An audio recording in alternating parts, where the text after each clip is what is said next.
بسم اللہ الرحمن الرحیم۔ شروع اللہ کے نام سے جو بڑا مہربان اور نہایت رحم کرنے والا ہے۔ ہاتھ اٹھانے سے پہلے ہی دعا قبول۔ روزانہ نماز عصر کے بعد ایک تسبیح، زندگی کی کوئی حاجت باقی نہ رہے گی۔ آزما کر دیکھ لو، حیران ہو جاؤ گے۔ محترم ناظرین، دعا عاجزی، انکساری اور بے چارگی کے اظہار کو کہتے ہیں۔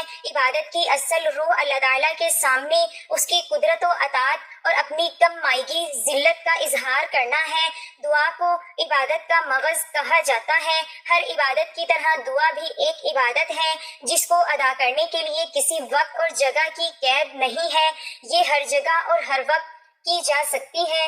دعا صرف اللہ سے کی جائے، یہ اللہ پاک کا حق ہے۔ وہ کسی کو مایوس نہیں کرتا اور کسی سے دعا کرنا شرک کے زمرے میں آتا ہے۔ دعا ان اہم عبادات میں سے ہے جن کا اللہ تعالیٰ نے اپنے بندوں کو حکم دیا ہے۔ اس نے اس کی قبولیت کا وعدہ کیا ہے اور اس سے اعراض کرنے والوں کو وعید سنائی ہے۔ تمہارے رب نے کہا، مجھے پکارو، میں تمہاری پکار کو قبول کروں گا۔ اللہ تعالیٰ کے ارشاد کا مفہوم ہے، تمہارے رب نے کہا تم مجھ سے دعا کرو، میں تمہاری دعا قبول کروں گا۔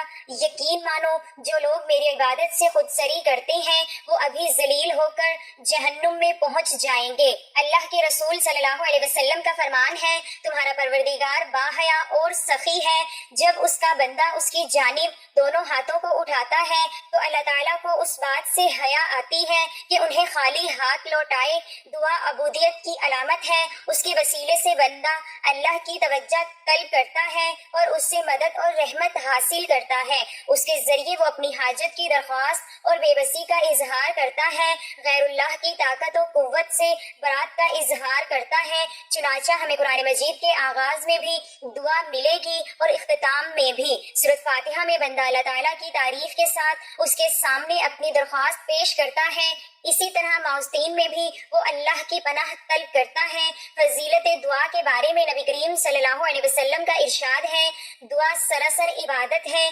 دعا اللہ تعالیٰ کے نزدیک تمام چیزوں سے بہتر ہے۔ حضرت ابو ہریرہ رضی اللہ تعالی عنہ سے روایت ہے کہ نبی کریم صلی اللہ علیہ وسلم نے فرمایا ہے، کوئی چیز اللہ تعالیٰ کے نزدیک دعا سے بہتر نہیں ہے۔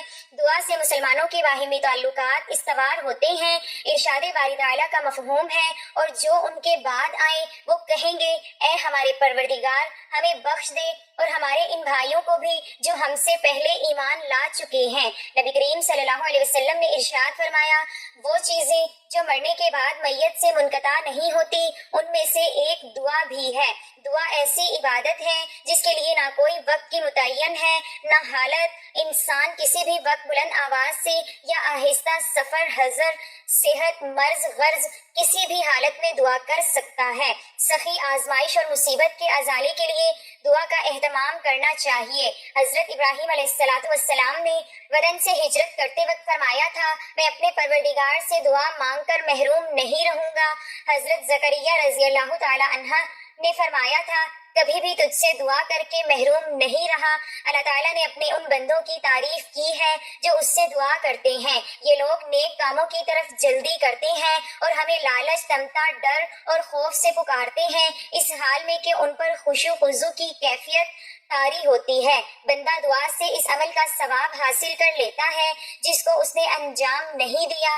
نبی پاک صلی اللہ علیہ وسلم نے فرمایا ہے، جس نے صدقہ دل کے ساتھ اللہ تعالیٰ سے شہادت کی تمنا کی، اللہ تعالیٰ اس کو شہیدوں کے درجے تک پہنچا دے گا، اگرچہ اس کی موت بستر پر ہو۔ حضرت ابو ہریرہ رضی اللہ تعالی عنہ فرماتے ہیں کہ رسول اللہ صلی اللہ علیہ وسلم نے فرمایا، جو شخص اللہ سے دعا نہیں مانگتا اللہ اس سے ناراض ہوتے ہیں۔ 3 آدمیوں کی دعا کبھی رد نہیں ہوتی۔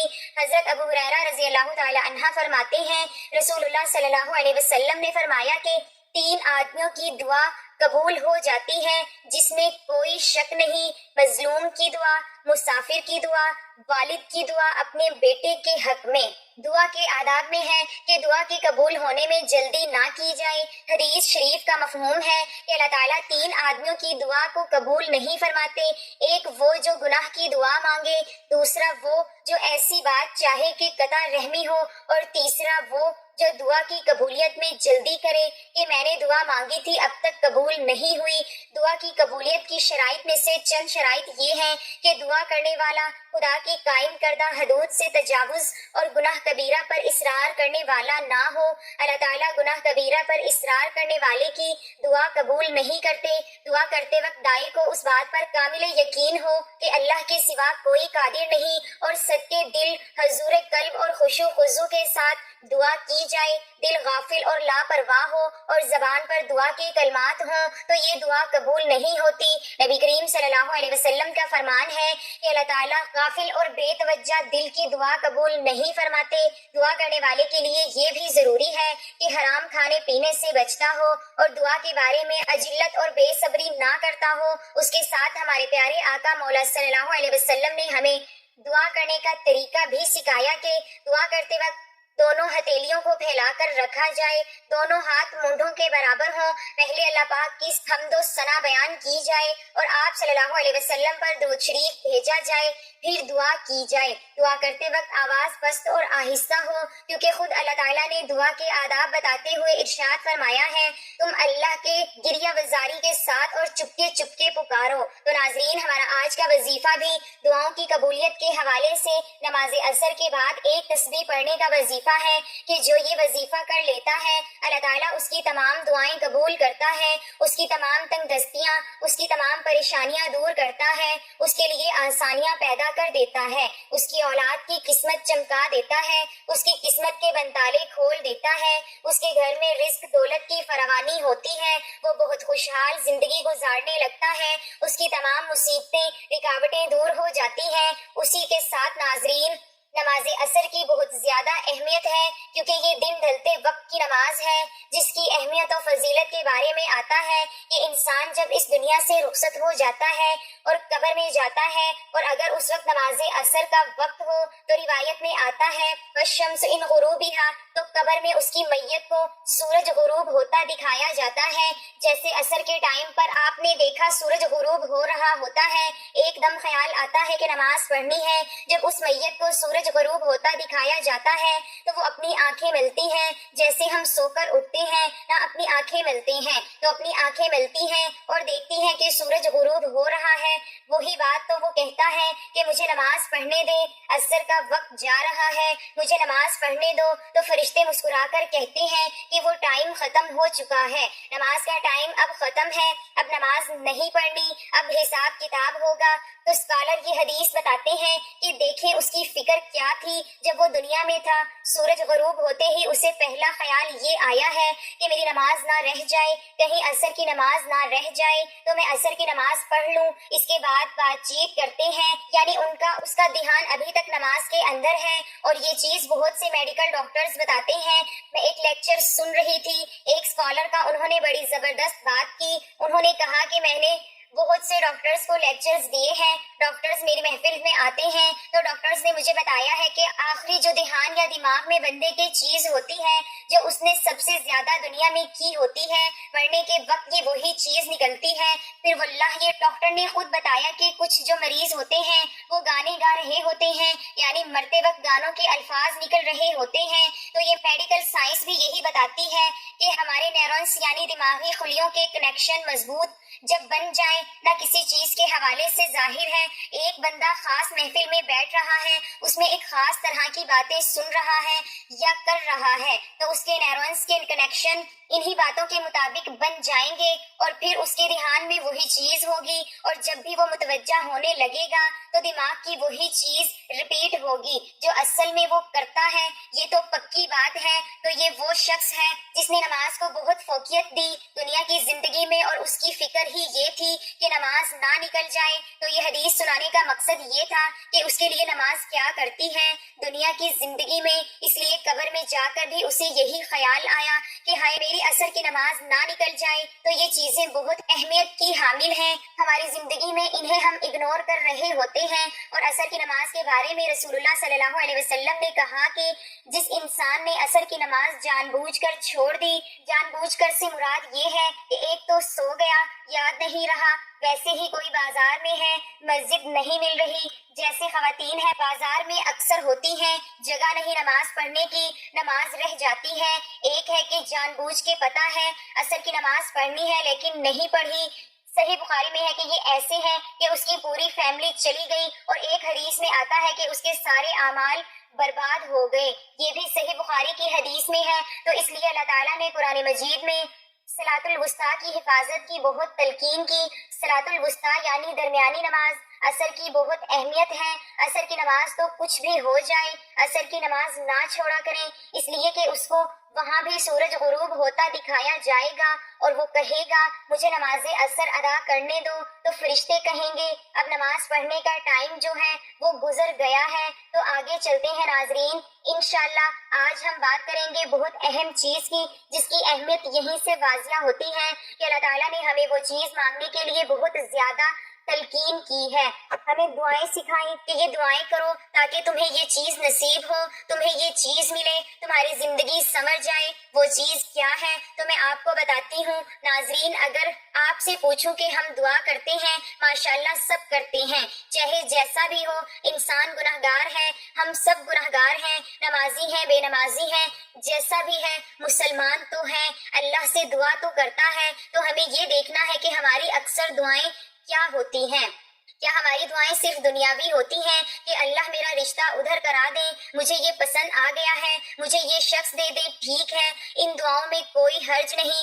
اگر کوئی پسند آ جائے تو اس کے بارے میں یہ حلال دعا کرنا یہ بڑی اچھی بات ہے کہ میں حرام سے بچنا چاہتا ہوں تو ہمارا نکاح ہو جائے، لیکن ظاہر ہے کہ یہ ایک دنیاوی دعا ہے۔ پھر یا اللہ مجھے جاب دے دے، میری اتنی تنخواہ ہو جائے، یا مجھے یہ چیز دلا دے، مجھے یہ پوزیشن دلوا دے، وغیرہ وغیرہ، یہ ساری دنیاوی دعائیں ہیں۔ اور اسی طرح بچوں کے بارے میں ماں باپ جتنی بھی دعائیں کرتے ہیں زیادہ تر دنیاوی ہوتی ہیں کہ یا اللہ اس کا یہاں ایڈمیشن ہو جائے، اس کی زندگی سنور جائے، اس کو اچھی بیوی مل جائے، یا اس کو اچھا خاوند مل جائے، وغیرہ وغیرہ، اس کا نصیب اچھا ہو جائے۔ حرج کوئی نہیں ہے، یہ نہیں کہہ رہی کہ یہ دعائیں غلط ہیں، بالکل کرنی چاہیے، لیکن کتنے فیصد ہماری دعاؤں کا حصہ اس بارے میں ہوتا ہے کہ اللہ مجھے ہدایت دے دے، یا اللہ کل مجھے موت آئے تو سجدے میں آئے، یا اللہ کل مجھے موت آئے تو ہدایت پہ موت آئے، یا اللہ مجھے نبی کریم صلی اللہ علیہ وسلم کی شفاعت نصیب فرما جنت میں، یا اللہ میں موسیٰ سے ملنا چاہتا ہوں تو مجھے ان کی ملاقات نصیب فرما، کسی صحابی کے قریب مجھے گھر دے دے جنت میں۔ آپ کو معلوم ہے کہ دعاؤں کا طریقہ ہی شفٹ ہو گیا ہے، دنیا بھی تو ہے ہی، لیکن وہ دعائیں جو اہمیت رکھتی ہیں، جیسے ابراہیم علیہ السلام کی آپ دعا چیک کریں، ان کا تصور دیکھیں کہ کیا مانگا اللہ سے کہ رب اجعلنی مقیم الصلاة ومن ذریتی ربنا وتقبل دعاء ربنا اغفر لی ولوالدی وللمؤمنین یوم یقوم الحساب، کہ اے میرے رب میری اولاد کو نماز پر مقیم رکھیں، یعنی اپنے لیے بھی دعا کی، اولاد کے لیے، اور اولاد سے مراد پتہ نہیں پشتوں کی پشتیں، کہ میری پشتوں میں سے بے نمازی کوئی نہ ہو، ان کا خیال چیک کریں۔ ہم تو مانگتے ہیں نہ بچے کے لیے جاب مانگتے ہیں، ٹھیک ہے، اچھی بات ہے، بچہ آپ کا جاب پہ لگے، بہت اچھی یونیورسٹی میں جائے، پڑھے، لیکن اتنی دعا، یہ دعا کتنے لوگ کرتے ہیں کہ یا اللہ میری اولاد اور میری پشتوں میں سے بے نمازی کوئی نہ آئے، سب کو نمازی بنانا، اپنا فرما بردار بنانا، عبادت گزار بنانا۔ رب اجعلنی مقیم الصلاة ومن ذریتی ربنا وتقبل دعاء، اے میرے رب میری دعا قبول فرما، ربنا اغفر لی ولوالدی وللمؤمنین یوم یقوم الحساب، اے اللہ مجھے معاف کرنا، میرے والدین کو معاف کرنا، اور مومنین کو جو آنے والے ان کو معاف کرنا، اور اس دن ہمارا حساب آسان لینا۔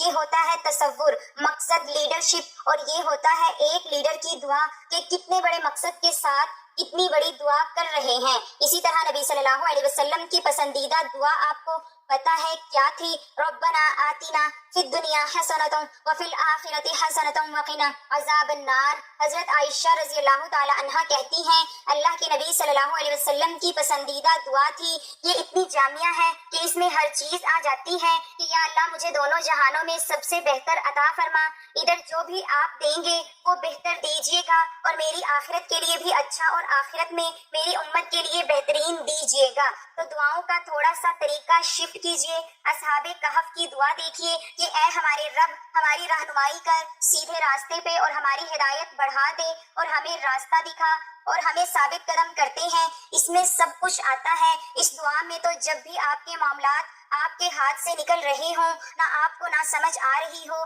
تو کیا کروں تو کہاں جاؤں، مجھے کوئی بات سمجھ نہیں آ رہی ہے، مجھے کوئی راستہ سمجھ نہیں آ رہا، تو یہ دعا بہترین دعا ہے جو اصحاب کہف کی دعا ہے۔ اسی طرح بہت سے انبیاء کی دعا آپ کو نظر آئے گی جس میں آپ کو ایک راستہ، امید اور مقصد نظر آئے گا۔ موسیٰ علیہ السلام کی دعا دیکھیں، دنیاوی چیزیں نہیں مانگی، فرعون سے مقابلہ کرنے جا رہے ہیں، آرمی مانگ سکتے تھے، ہتھیار مانگ سکتے تھے، لیکن کہا اے میرے رب میرا سینہ کھول دے، یعنی مجھے ہمت دے، مجھے وہ حوصلہ اور طاقت دے کہ میں چیزوں کو واضح دیکھ سکوں اور میرے مقصد میں آسانیاں پیدا کر۔ ہم اللہ سے کتنی دعا کرتے ہیں کہ اللہ میں فلاں کرنے جا رہا ہوں، میں یہ چیز کرنے جا رہا ہوں، میں سفر پہ جا رہا ہوں، میرے لیے آسانیاں پیدا کر، یا اللہ میں خاندانی معاملہ نبھانے جا رہا ہوں، میرے لیے آسانیاں پیدا کر دے، میں جاب کا انٹرویو دینے جا رہا ہوں، میرے لیے آسانیاں پیدا کر، میرے لیے بہتری فرما،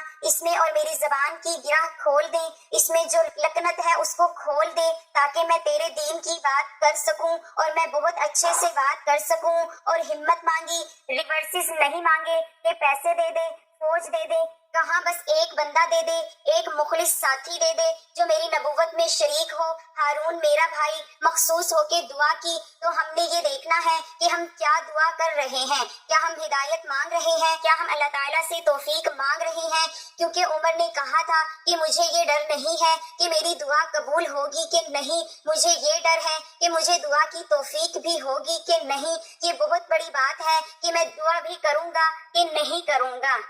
اصل بات یہ ہے۔ تو ناظرین چلتے ہیں آج کے وظیفے کی جانب۔ آپ نے نماز عصر کے بعد جو ایک تسبیح پڑھنی ہے، جیسے ہی آپ نماز مکمل کر لیں اس کے بعد تشہد کی حالت میں بیٹھ کر آپ نے حضور پاک صلی اللہ علیہ وسلم کی ذات پر درود پاک پڑھنا ہے۔ درود پاک آپ کوئی سا بھی پڑھ سکتے ہیں، لیکن بہتر ہے کہ درود ابراہیمی پڑھیں کیونکہ اس کی فضیلت بہت زیادہ ہے۔ ثواب کے لیے ایک مرتبہ میرے ساتھ بھی پڑھ لیں۔ اللهم صل على محمد وعلى آل محمد كما صليت على إبراهيم وعلى آل إبراهيم إنك حميد مجيد۔